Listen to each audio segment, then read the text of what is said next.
नमस्कार, इन खबर में आपका स्वागत है। मैं विद्याशंकर तिवारी हूं। क्या झारखंड के बड़े नेता और वहां के सीएम रघुवर दास के कटु आलोचक सरजू राय का टिकट नीतीश कुमार से नज़दीकियों की वजह से कटा, या रघुवर दास की लगातार आलोचना करने की वजह से, या हाईकमान से पटरी न खाने की वजह से? सरजू राय की माने तो हाईकमान से तो उनकी कहीं कोई दिक्कत थी नहीं, और रघुवर दास की यदि वो आलोचना कर रहे थे तो मुद्दा आधारित कर रहे थे, जहां उन्हें लग रहा था कि ये डिसीजन नहीं होना चाहिए या ये जनहित में नहीं है, उस हिसाब से बहुत तरीके से वो करते थे। अब जो कारण समझ में आ रहा है वो ये समझ में आ रहा है कि इसका खुलासा उन्होंने खुद ही किया है कि जो पार्लियामेंट्री बोर्ड होता है, वैसे तो सेंट्रल इलेक्शन कमेटी होती है जो कि टिकटों का बंटवारा करती है, लेकिन पार्लियामेंट्री बोर्ड की बैठक में फाइनल मुहर लगता है कि उन्हें पार्लियामेंट्री बोर्ड के यानी बीजेपी पार्लियामेंट्री बोर्ड के 3 सदस्यों ने बताया है कि आपका टिकट नीतीश कुमार की नज़दीकी की वजह से कटा। नीतीश कुमार ने उनकी पुस्तक 2017 में आई थी फ्रेंड, उसका जो है विमोचन किया था, और इसकी वजह से जो है हाईकमान उनसे नाराज़ हुआ था। यानी कि एक तरफ नीतीश कुमार से बीजेपी की दोस्ती है और दूसरी तरफ से अदावत है, यानी कि मजबूरी की दोस्ती है। अब वो सवाल उठा रहे हैं कि यदि फ्रेंड का बुक का जो है विमोचन करने की वजह से या नीतीश कुमार का दोस्त होने की वजह से उनका टिकट कटा है, तो बीजेपी ही ये बता दे कि 2017 के बाद बीजेपी ने कैसे इनसे नीतीश कुमार से समझौता करके सरकार चला रही है, कैसे दोनों एक साथ आ गए। क्योंकि 2015 का चुनाव तो नीतीश कुमार महागठबंधन के साथ चुनाव लड़े थे, आरजेडी और कांग्रेस के साथ चुनाव लड़े थे, और फिर वो कैसे बीच में पलटी मार करके बीजेपी के साथ आ गए, और बीजेपी अब उनके साथ सत्ता भोग रही है, और हमारा टिकट सिर्फ इसलिए काटा गया कि हम नीतीश कुमार के नज़दीकी हैं।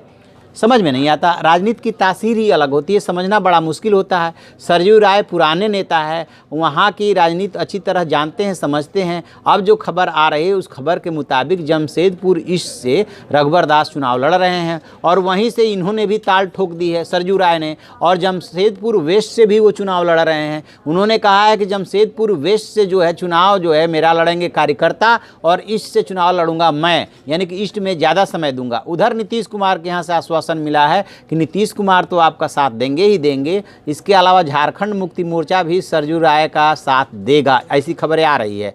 और सरजू राय वहाँ के बड़े नाम है, और सीधे वो अपने पार्टी हाईकमान से और पार्टी के सेंट्रल लीडरशिप से, जो मजबूत सेंट्रल लीडरशिप है, उससे टकराए हैं। क्योंकि रघुवर दास जो है वो उनका चयन है, यानी कि सेंट्रल लीडरशिप के चयन है। जो 3 मुख्यमंत्री चुने गए थे, महाराष्ट्र में देवेंद्र फडणवीस, हरियाणा में मनोहर लाल खट्टर और उधर रघुवर दास, ये तीनों जो है केंद्रीय नेतृत्व की पसंद थे, और ये तीनों उस आधार पे एक तरह से फार्मूला पूरा चेंज हो गया था। आदिवासी की जगह रघुवर दास लाए गए, जाट की जगह नन जाट जो है मनोहर लाल खट्टर लाए गए, और मराठा की जगह नन मराठा देवेंद्र फडणवीस लाए गए थे। एक बीजेपी ने एक्सपेरिमेंट किया था।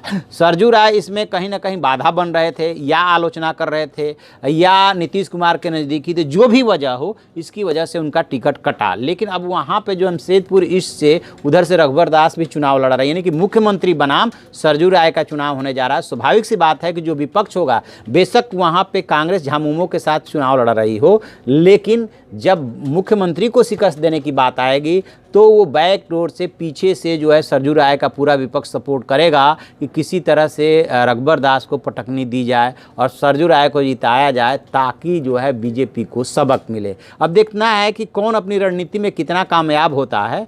बहरहाल ये जो मौजूदा परिस्थिति है, उस परिस्थिति में सरजू राय बीजेपी से बाहर हो गए। उन्होंने मंत्री पद से आज ही रिजाइन किया और अब बागी होकर के मैदान में आ डटे हैं। ये मुकाबला बहुत दिलचस्प होने वाला है। देखते हैं, जैसे जैसे खबरें मिलती रहेगी इस मुकाबले की, हम आपको बताते रहेंगे। आप देखते रहिए हमारा डिजिटल चैनल इन खबर। Thank you. इन खबर चैनल को सब्सक्राइब करें और बेल आइकन दबाना ना भूलें।